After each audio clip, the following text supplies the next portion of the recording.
15 important questions for nursing students. तो 15 ऐसे important question हैं जो नर्सिंग स्टूडेंट के लिए बहुत महत्वपूर्ण हैं। क्वेश्चन नंबर पहला है करेंसी ऑफ सेल। तो व्हाट करेंसी ऑफ सेल जो होती है वो किसको कहा जाता है? तो एटीपी को। एटीपी का फुल फॉर्म होता है adenosine triphosphate. Okay. Question number 2 2 units of ribosomes. जो राइबोसोम्स होती है उसकी दोनों जो यूनिट्स होती है वो कौन कौन सी होती है? तो वो 60S एंड 40S। और क्वेश्चन नंबर 3 है मोर न्यूक्लियस इन वन सेल। मतलब वन सेल में, एक सेल में ज़्यादा से ज़्यादा न्यूक्लियस कौन सी मसल्स में पाए जाते हैं? तो उसमें स्केलेटल मसल्स में पाए जाते हैं। Question number 4 junction place of two neuron. जो दो न्यूरॉन होते हैं, टू न्यूरॉन का जो जंक्शन प्लेस होता है जहाँ पे वो दोनों मिलते हैं उस स्थान को क्या कहा जाता है? तो उसको सिनेप्सिस कहा जाता है। तो इसलिए junction place of two neuron is called synapsis. Question number 5 caloric test used. Caloric test कहाँ पे यूज्ड होता है? तो function of eighth cranial nerve. आपको पता होगा कि एट्थ क्रेनियल नर्व जो है वो उसका नाम है वेस्टिबुलोकॉक्लियर नर्व, जो ईयर से रिलेटेड है।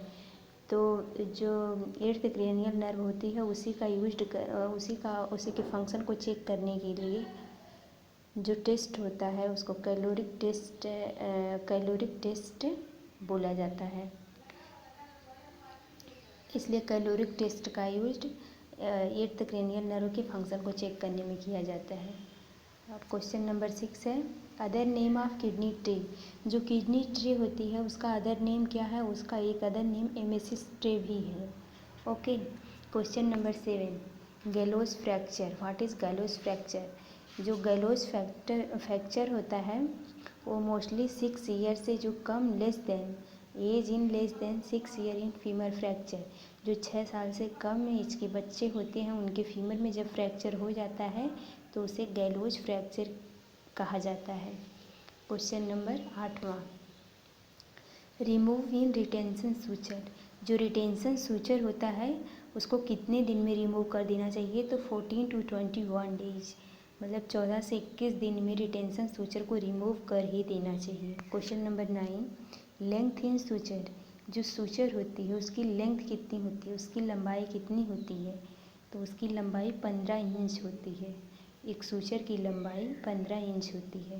Question number 10 seeds bath temperature. जो सीड्स बाथ हम देते हैं उसका टेम्परेचर कितना होना चाहिए? तो 110 to 115 डिग्री फ़ारेनहाइट। मतलब 110 से 115 डिग्री फ़ारेनहाइट होना चाहिए जो सीड्स बाथ देने के लिए टेम्परेचर होता है। Question number 11 diameter of IM injection. Injections तो बहुत सारे होते हैं, IV, सबक्यूटेनियस, IM, इंट्राओसियस, इंट्रास्पाइनल। बट जो IM इंजेक्शन होता है उस IM इंजेक्शन का गेज 21 to 23 गेज का होना चाहिए। Question number 12 oil enema. Oil enema को किस मेथड द्वारा दिया जाता है? तो फनल एंड कैथेटर मेथड के थ्रू ऑयल एनीमा को दिया जाता है। Question number 13 इम्यूसाइटोसिस means vomiting of cell. तो जो वोमिटिंग ऑफ सेल है मतलब जब सेल की वोमिटिंग होने लगती है तो उसको मेडिकल टर्म में इम्यूसाइटोसिस बोला जाता है। ओके। तो इसलिए इम्यूसाइटोसिस मीन्स उसका आंसर है vomiting of cell. Question number 14 rhodopsin pigment.